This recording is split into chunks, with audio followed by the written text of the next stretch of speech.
khatib menikahkan isteri orang. Nyan bak pertanyaan mantang gaduh urang salah. Pakiban tajak penikah urinang yang lako. Kacere mantang mesti lalu entah leher suci ataupun leher punana. Leher bulan atau meninggal bulan 10 orang. Nyan hanale lako hajat kita penikah punya pulau menyamantang lako. Yang adanya dari zaman ke zaman. Nasabi setiap kecamatan nasabi tengku yang lagenyan. Nyo lulakai maah karena don trip hat kaudip di dayah kalau doang tengku mandum. Yang gebet hana lebih setun tang.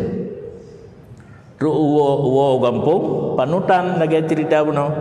Tengku lain hana di gampungnya yang na ciganyan Fatihah kena Fatihah kedih baca doa panjang-panjang galak urang but atabuno athai napeng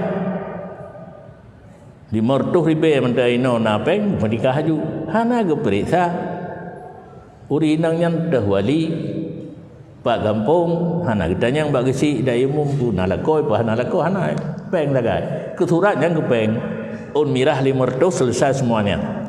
Saksi-saksi kan abaganyan di SMS mantan teruk laju 2 orang tu ganyan kuali 2 orang tu urang ke saksi calon itu calon darah baru selesai masalah cuma dimang un mirah ge harkat hinan ge mita peng hinan padahal buat ganyan harim urang buat harim kalau tak buat puno pasai urang pasai menjadi imam semayang sah fahla jamaah hana karena makruh ikut urang fasik.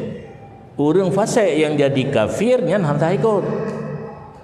Karena bab-bab jamaah yang sayang kan lita pun baca orangnya kan hantah muli. Bab-bab jamaah gepega imam fasik sah tak ikut dengan arti semayang hana payah semayang lain gajitnya. Tetapi makruh min haisu jamaah hana fala jamaah. Karena ikut imam fasik hukum dia makruh dari segi berjamaah.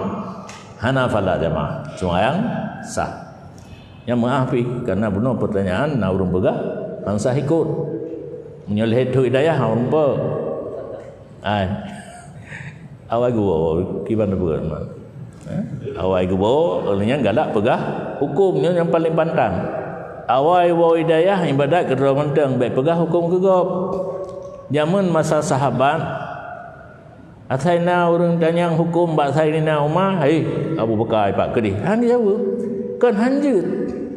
Bahkan Imam Abi Hanifah menyahana salah. Puluh boh masalah la adri jawaban. Belum saya mengerti pertanyaan tersebut. Tapi baik ni tanya kelong. Bahkan Abu Jabah tak prak puruk menjawab. Kan menyajak anak lu jawab je sih. Watena pertanyaan la adri. Jadi nak tanya la adri. Jadi dino ketimbang ijawab oleh orang yang hana betul termasuk pertanyaan buno kan hansah ikut imam pasai. Ilun yang lun tu pun sah cuma hana fahla berjamaah yang hansah ikut kafir. Atau lamin atau orang inang ke imam yang tak ikut lamin ke imam tanya merdeka yang tak ikut kafir ke imam tanya muslim yang tak ikut pasek masih Islam karena pasek na dua na pasek yang jadi kafir yang tak ikut na pasek yang hana jadi kafir cuma tidak adalah tidak adil kan menyana pekat la adri di si belum paling tenang le ta baca materi benar sejam tak duk sian na pertanyaan leboh la adri gale demikian selesai.